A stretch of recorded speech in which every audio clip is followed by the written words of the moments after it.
Alright guys, what's up? My name's Nightswarm. And I'm Davy89. Of course, he's one name of games. Let's just talk about like our most anticipated today. Well, if I had to pick something that I'm most excited about that's coming up soon, it's got to be Dark Souls 3. On my list. Yeah, I just replayed the second one. I had a ton of fun with it.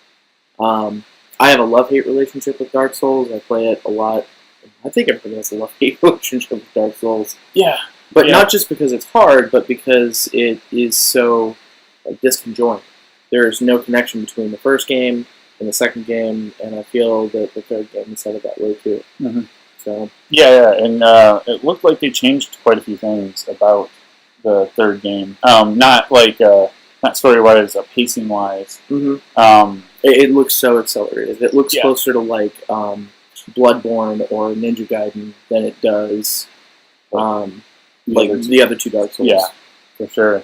It's looking great. It's definitely up there on my top. On my top, I would say top 5. It looks sharp too. I can't wait to get my hands on that. Yeah. I have my pre-order in. Which, if you order from GameStop, you get this lame-ass little keychain. Come on, GameStop. Step up your game. Keychain? Yeah. Alright, and I do know we can check out a quick video for it, too. Kind of just talk about what's going on. Gameplay video, yeah? Yeah, it sounds like a great idea. Cool. Turn the sound off, of course. But yeah, like, I can't tell, like, the main thing that I can say that brought me into any of the From Software, Souls series, Bloodborne, whatever, games is this just reward you get for finally beating something in solo. Yeah, I mean, even mobs, like small mobs, you can have 2 or 3 just general undead, and they will hurt you. Yeah, they'll wipe you out if you're not paying attention, for sure. Especially if it's like your second or third run, because what you can do is you essentially restart the game over, and you keep your current equipment and gear, but you go all the way back to the beginning of the game. Yeah, it's they add more enemies and make them more difficult, but like this guy, I don't know what his deal is, but he looks really, really cool. He's hanging out with a brand. Yes. I wonder how he keeps that thing hot. You know, I don't want to know. I don't think I do either. See, this is kind of cool because he takes it looks like he's making a bonfire out of that corpse. Yes. And she mentioned something about like embers and ash. See, and here you get to see the gameplay. It's so much faster. Fuck. Yeah. But you can see that it still really holds to that whole dark style movement. You get to see the dodge rolls and everything. That thing is horrible. Oh yeah, that is terrible looking. That's gonna be the arc on that thing. You have to be behind it so it makes it a rolling too. I have a feeling like that thing is gonna kill me like 80 times in my first playthrough. That reminds me of what was her name? I'm gonna mess it up. Probably butcher it, but from Bloodborne, Amalia. I didn't get very far in Bloodborne. To me, it looked like a Dark Souls painted within a Strahd. So I'm a magic into that. For sure, and but I think it looks really good. Like the graphics are sharp, and I'm really excited about the faster movement speed. That was something that's always bugged me about the Souls series. And that's what they that's their niche. There's ticks to their game that are frustrating, but you have to overcome them to continue. Yeah, like if you have a weakness, I feel like the game exploits the weakness every time. Absolutely, and they encourage you to frustration. They encourage you to do the same. Yeah, exploit their weaknesses. So that's really cool. Like I posted a video on the face page. Where like the giant always sits on you, and you're like, "Give me that butt." Oh yeah, that's what that's all from. Yeah, if you want to check that out, Facebook.com/man. Shameless plug. Okay, let's go. Shameless plugging. One from me that I'm pretty stoked about, and the system. There's a group of us within Mammoth that love the system, and everyone else does not pay attention to the Wii. And it's the whole reason I bought Wii U. But it's the whole reason I bought the Wii U, the Legend of Zelda U or the Legend of Zelda Wii U working title. Yeah. Yeah, I'm pretty amped for it. This is their 19th title. That's a lot of Legend games. of Zelda series. And it's their 20th year also. 20th year. Pokemon. Yeah. It's huge. That's a huge milestone. Oh, absolutely. Not many games get that high up. Even Final Fantasy's only, they're about to be on 15? 15, but they've done, I think, 3,000 games? No, I don't know. They've done so many. They did 3 for 13. And then all their, Crystal Bearers and stuff like that. And Tactics. Mm-hmm. Yeah. So there's a lot for the Final Fantasy, but we'll get to that in a little bit. Yeah. Right. Legend of Zelda. The one thing that excites me the most about this is the sense of freedom that they're showing off. They don't want you to say, okay, you have to go here. You do have to go here, but the way you get there is your own path. Mm-hmm. And that's the freedom is going to be game changing. Yeah, I saw. Do you ever watch the Game Theories guys? I don't. No, Mm-hmm. They do videos. They talk about crazy theories that people have come up with, and one was they do games versus games, and they did Majora's Mask versus Ocarina of Time. And one guy was saying that Majora's Mask was better because it wasn't so linear. It was cyclical, and everything was round, and you could just kind of explore and go about it as in the spirit of the original Legend of Zelda game. And the other guy was arguing that the linear paths that you were going on were more true to the Zelda series. But personally, I think you have to look at the first game where it was just kind of an open and explore type deal, and you just found your way eventually by grinding, essentially. Yeah, stumbling or grinding upon whatever. Yeah. I agree, and that's going to be cool. I love their emphasis on this free world of looks like I'm in a dungeon now. That's cool. Yeah, surprise. Almost Elder Scrolls style. Yeah, and that's really cool. And I wonder if they did that to bring in a different audience. Well, I hope so, because they really do kind of need it. Unfortunately, the Wii U is not done as well as I was hoping that it was going to. I agree. Yeah, I bought it day one, and it's been I've loved every game I bought for it.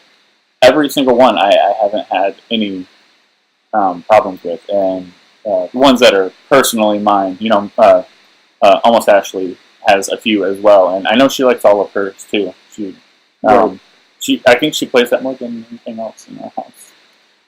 So that's cool. I mean, I think the best thing the Wii U's probably done is the collectibles that come with it, like the amiibos and stuff like that, and being able to kind of customize your controller the way that you want it. So, if you're playing one of the old Mega Man games, you can play with the Wiimote sideways if you want to, but you can also go and you can get that Pro Stick controller. Yeah. And it feels more natural, to how you would have when you were a kid. Yeah, definitely. Yeah. Let's go ahead and go into a small video. It's just some chat with some gameplay. You can kind of see what's going on. Maybe you can skip around a bit. It looks gorgeous, though. That's just crazy. Sorry about that. That was my bad, guys. No, but yeah, it looks so good. It kind of has this similar art style to Twilight Princess. Yeah, how it has that really far off horizon and it's very bright. It contrasts nicely.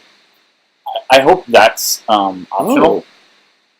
It's cool. Oh yeah, so you don't have to do that. Mm-hmm. But the idea is really cool. Yeah.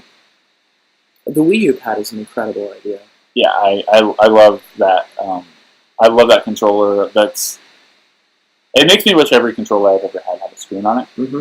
Me too. And if you remember, Dreamcast tried to do this a decade ago, and it failed. Horribly. And that hurts my feelings because Dreamcast was the greatest system. It was so ahead of its time. It was far ahead of its time. But that's why it didn't work. Yeah, people had such great ideas, and you just didn't have the internet and the imagination of the public to support it. Yeah. See, like he just leaped off that mountain. They were talking about where they wanted to go, and he's just kind of gliding to get across distances, and that's what they mean. You have several ways of going where you want. Look at that. Yeah, he's jumped on the horse, and we were talking about it a little bit ago. How people say it. How people say the horse's name, Epona. Eponia? Yeah. Whatever. Yeah. Ponyta! Ponyta. We'll get to that later, too. Yeah. But you notice how the horse is missing the trees. He's not actually, like, really steering hard. He's using the right stick to look around. And a horse would never run into a tree full speed. Right. It would avoid it every time. And they've equipped that in the game. Oh, so they make it to where she sort of has her own AI and just automatically dodges as a horse would? Very much so, yeah. Huh, that's cool. It's the little things. I think that's cool. Yeah, that's a nice touch. Nice. Because it's kind of irritating when you have to try to aim your bow, run at the same time, keep an eye on 2 or 3 enemies, and not run into a tree. Yeah, and that's another thing that they paid attention to. Using your bow. You can see him here using the bow. And they have a feature. Oh, that's so cool. That should have been in forever. they have a feature that when you leap off the horse. Oh, right there. Look, they're using like a bullet time. Oh yeah, like Matrix. It's slowed down like the Matrix, and it's just one of the cool features that they're bringing into the game to make it more accessible. Are you saying I can dodge arrows? I'm not sure. I'm saying you don't have to. I'm just, I think that this game, and this is just a few of the features that they've talked about thus far. I have no idea what they're going to be bringing out this year at E3 to talk about it, but I know this is slated for the end of this year. Okay. So like Christmas season. Yeah. Cool. So I can't wait to finally get my hands on the game that I bought the system for. Yeah. A present from me to me. And no one else. All right, yeah, and just moving right along. Like, speaking of Nintendo, it is the year of Pokemon. It is Pokemon 20, and I feel like a kid. I've been playing Red, and my girlfriend's playing Blue, and it's really great to see somebody play Pokemon for the first time. Oh yeah. But something that I feel is reinventing the franchise is going to be a Pokemon Tournament. Essentially, it's the fighting game for Pokemon. This is something that I have wanted since I was probably like 10 or 12 years old. Is Tekken with Pokemon. It seems like a natural fit, but it hasn't happened until now. So, yeah. What do we go for? Yeah. I mean, there's a ton with coming up with Tekken. We'll switch over real quick, just show you some of the starters that are already guaranteed for the game. And I'll just kind of thumb through them, and we'll just kind of talk over it. There's a lot coming to the game, including like amiibos, different style of Pokemon. There's multiple Pikachus. Yeah, the Luchador Pikachu. What do you think? It's weird. Is it cool or weird? I think it's weird.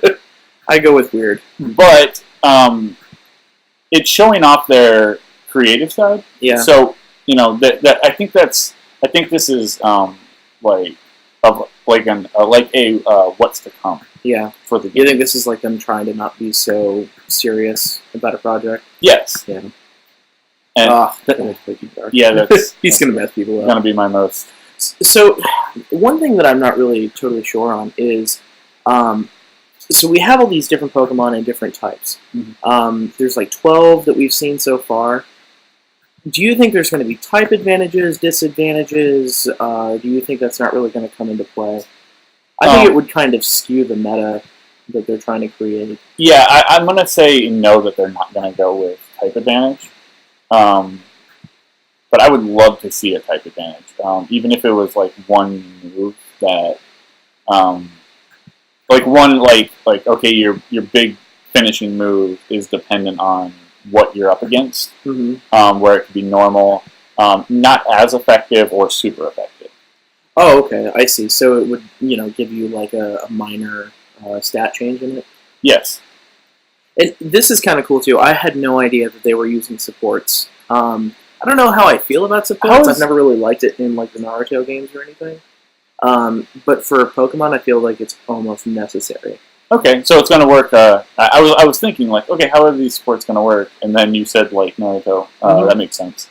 Yeah. Where you fill a bar and then they just kind of hop in and hop out. Yes. I'm hoping they set it up to where you have tournaments where you can have support and not have support, because I doubt that I would use them. I would focus just on the character itself.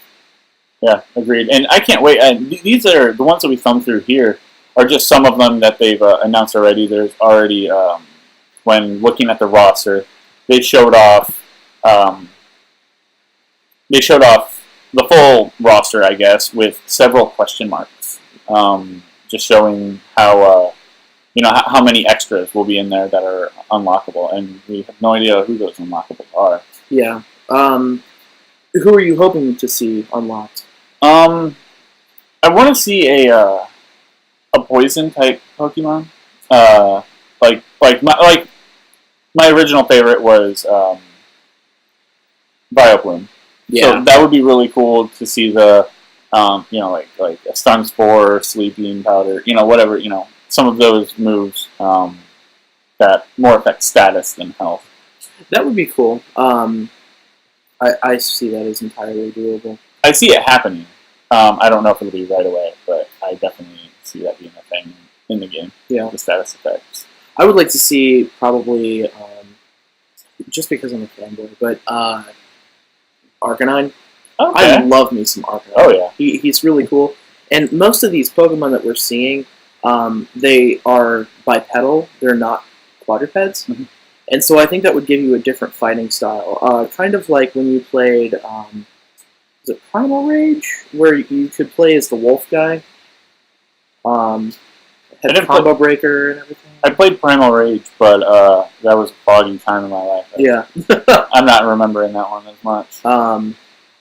But yeah, I would like to see something that is a quadruped, just because I think it would change up what we're going to be seeing. Or like Bulbasaur or something, Okay. Well, I guess we have Suicune.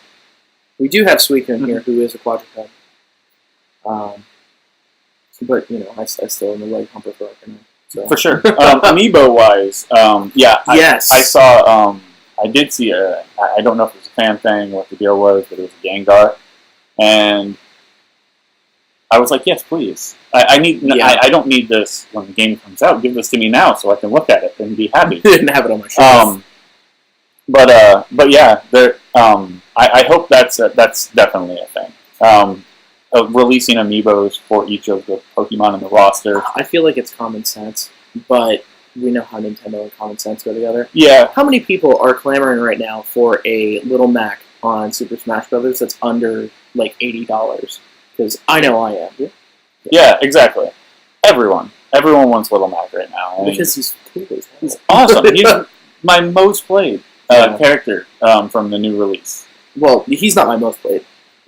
I'm that dirty Link player. Link is actually Hasty Pasta Man and I had epic battle of Link versus Mario, and those were our two characters of choice with I think it was the GameCube edition. Yeah. So just hours. So we used to set it on 99 and just grind out, me and my brother. It was pretty awesome. All right, but cool. Just moving right along. We'll move over to, we'll continue on this Pokemon theme, because one of my most anticipated is Pokemon Go. Very good choice. Pokemon Go, just, it looks fantastic. This is another thing that I've wanted since I was a kid. Like, being able to just walk around in my environment and just play against Pokemon.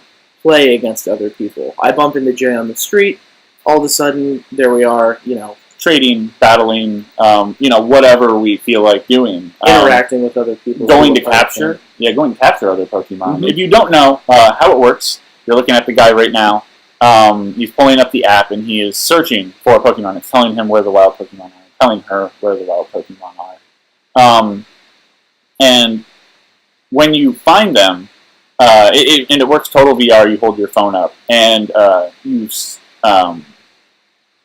I don't think that they're making it seem like, oh, you have to sneak up. But, that would be funny. But I know it's going to happen, but you just select your Pokeball and you toss it and hope that you can catch it. Something that is in the trailer that is kind of a small thing, but definitely caught my attention, is underneath where the guy selects to catch the Pikachu.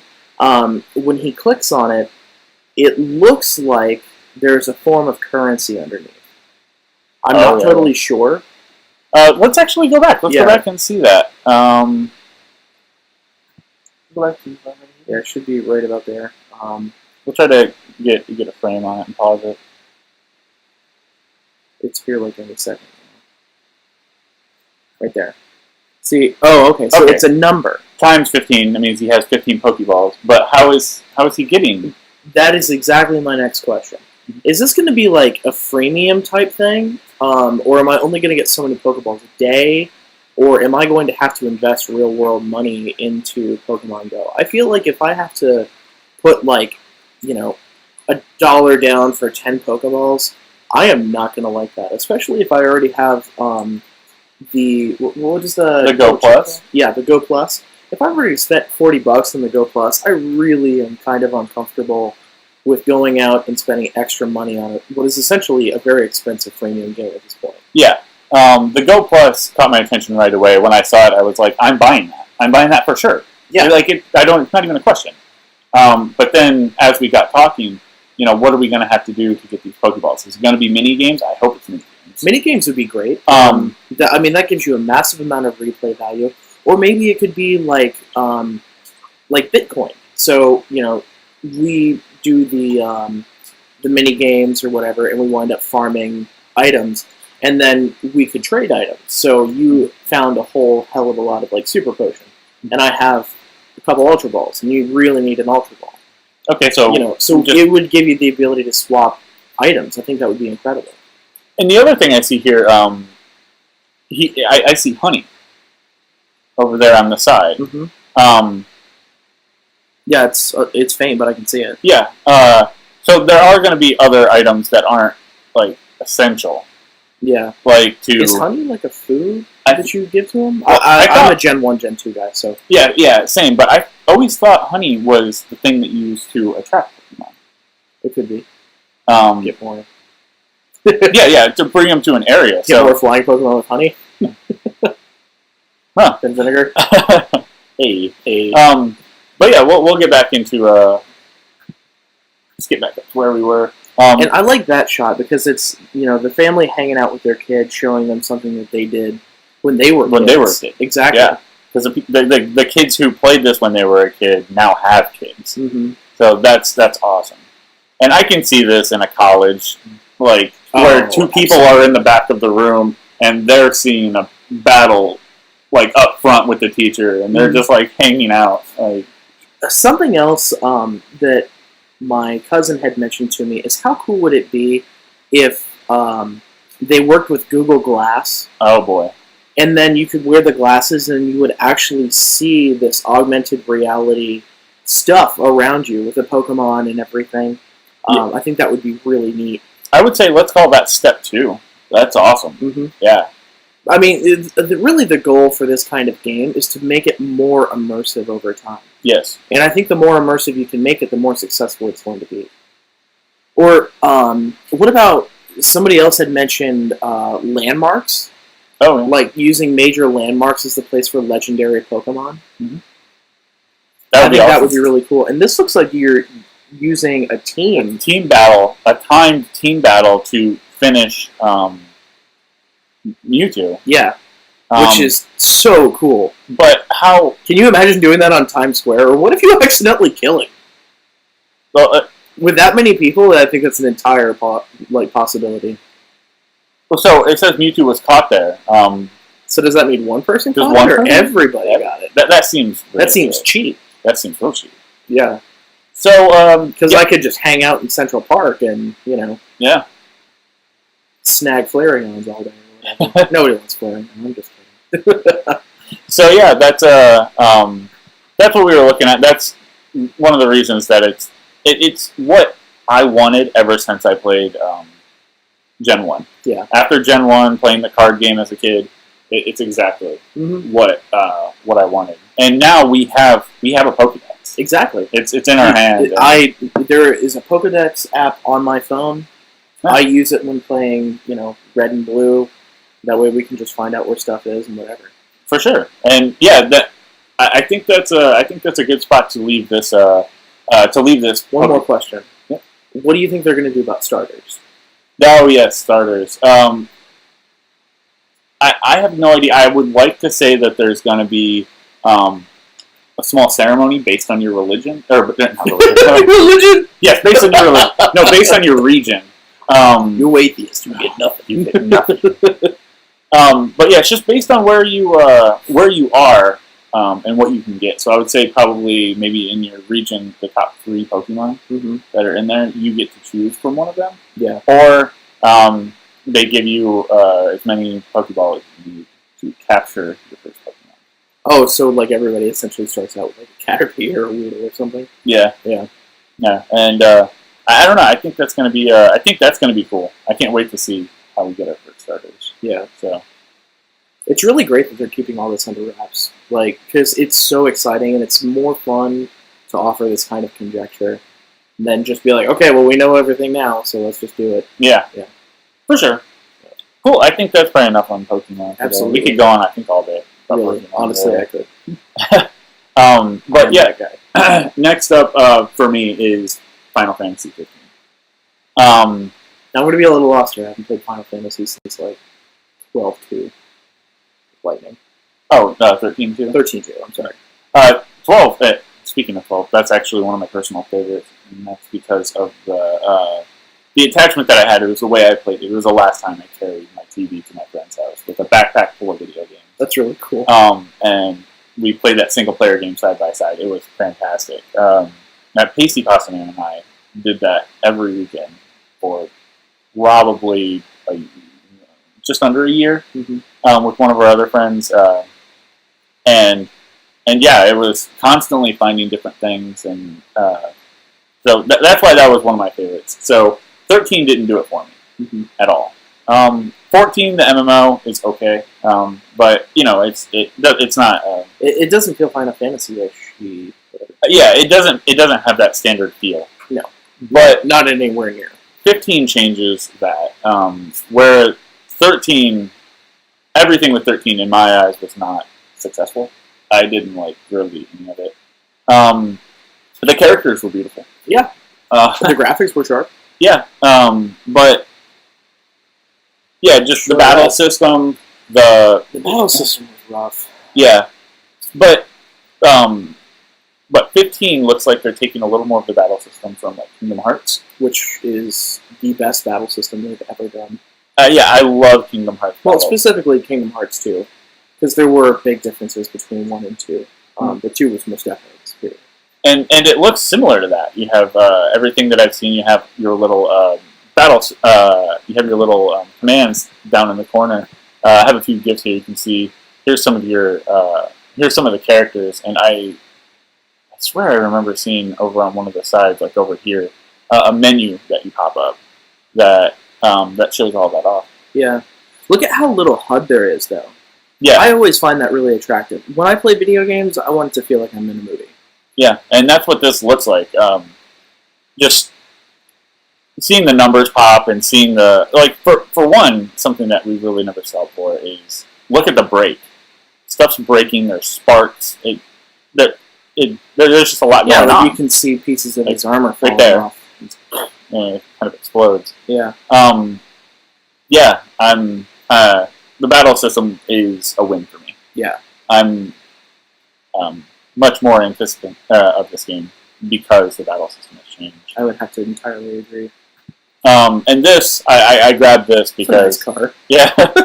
A lot of people are making fun of them because of this. Some angsty teens driving around in their black their black car that's owned by their dad or whatever. Okay, well, it's Final Fantasy, so of course they're angsty teens. Yeah. I wish my dad had that kind of car. And it reminds me of Cruella de Vil's car. Yeah. But we're on to the Squirtle in the background. Yeah. Big fucking rock creature. It looks rock. I don't know. It does look like rock. Just angry.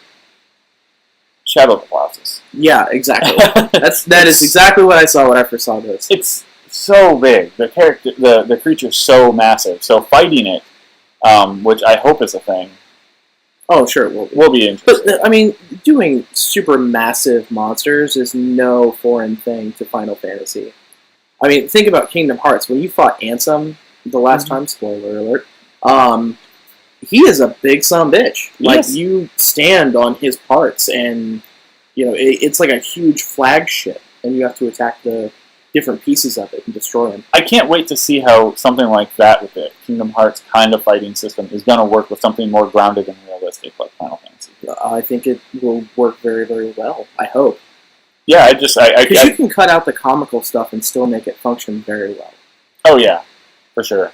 And yeah, I can't wait to see that. There's like I've been ignoring it honestly. The whole game I've missed most of what's happening on purpose because. Just because you don't want to ruin it for yourself? Yeah, I want it to be a surprise. And I want to buy this Final Fantasy. I want to support them, you know, because I love Final Fantasy. And they need this, like, I feel like they need the support. After 13, 13 it's been rough. Really, really rough. And 14 wasn't much better. So yeah, you know, with all of that, that's why that one's up there for my most anticipated for sure. Yeah, battle system has me hooked. Yes. Definitely the battle system. The characters don't look like they're gonna annoy me as much as as some of the past characters. Oh, Cloud! I'm waiting! I'm so angsty, I have this darkness inside me. But yeah, I guess moving right along, we've come to our last one. Yeah, the last one is, it's a bit of an unconfirmed project yet. Now, when I was a kid, I used to go and spend weekends with my dad, and he had this really cool computer and whatever. This was back in the Windows 98 type days. And he had this game that was called Descent. Okay, and Descent is where you are in like a little spaceship, and you fly around inside of mines on different planets. You blow up robots, and yeah, there we go. So you wind up, you know, collecting all this stuff, and eventually what you try to do is get through all the robots, find the red, blue, and yellow keys, make it to this turret that is the boss, blow that thing up, and then as soon as that blows up, the whole place goes critical. It's all going to blow. So you have to, like, grab the prisoners and get out. So it is one of the hardest video games I've ever played. What's the penalty for crashing into a wall? Like 2 or 3 life points if you are hauling ass. Okay. If you just touch it, it's kind of just minimal damage. I expect it, but what? I didn't know that was there. Oh my god, I've played this game so many times I didn't know that was there. Yeah, but this is the first level from the old game back from when I was a kid, and you can invert your position and everything. And it's so comfortable because the game is positioned however you want it to be positioned. And using a joystick, it gives you a lot of free flow movement. I can imagine, yeah. So there's upgrades and all kinds of really great stuff. The storyline isn't much to speak of, but who really cares? You're here to shoot giant robots. So, I'm in. Now, Descent had 3 incarnations, Descent 1, 2, and 3. And now it's been dead for probably, I don't know, probably like 10 years. Yeah. We haven't seen another Descent game. But now, they're the same team that made Descent back in the 90s is looking at making a new game for our generation with updated graphics and everything, and it's called Overload. The team currently has a Kickstarter up, and they're looking to release on the PlayStation, the Xbox, and on PC. But as you can see, you can feel how it's sort of the same. You've got lasers and robots, and you are definitely inside of a mine shaft or some kind of building, and you're shooting robots, which is, you know, the core elements to the game. But it's so pretty. And I can see a lot of different types of robots here, like the one with the saw on the front of it. It looked like it slightly transformed when it went to speed in and attack. It like closed the front and bolted at him. Yeah. And those are your schmucks, you know, just the basic robots. But I'm really excited about this. They're talking about putting in a multiplayer system, which the older games did not have. It was just single player the whole way. and it was one of those scoreboard type things. Oh, okay. Yeah. I mean, that classic style is very appealing. Oh, absolutely.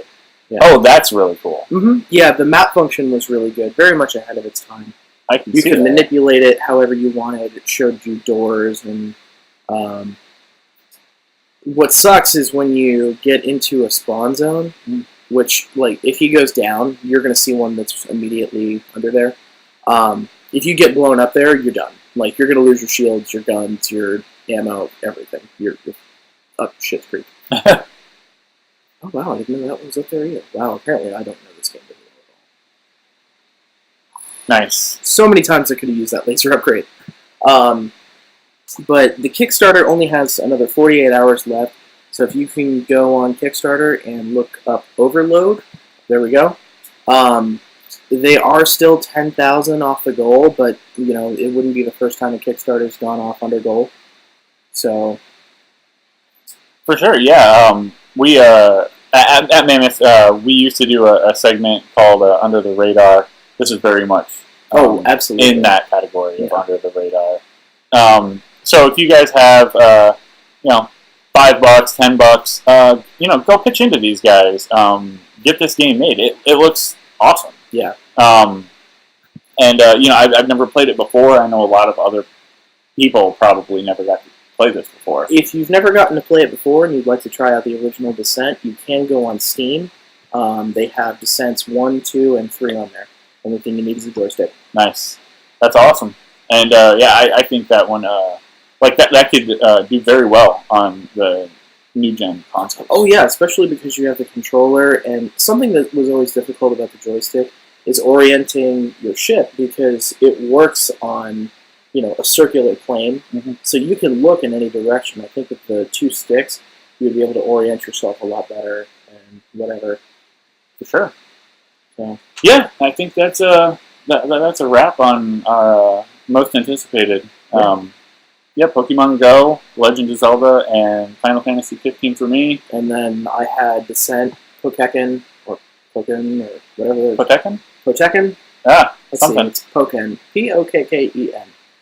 Pokken Tournament. Yeah. And then, of course, Dark Souls 3. Of course, Dark Souls 3. But yeah, that's our personal most anticipated.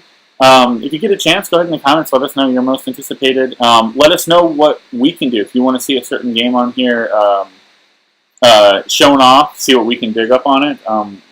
We're definitely into that. And if you get a chance, as always, / Mammoth Games Inc. on almost every social media platform. Facebook, Twitter, Twitch, of course. Yeah. Help me to help you. Help me to help you. Indeed. For us at Mammoth Games Inc., thanks for hanging out, guys. And we'll see you next time.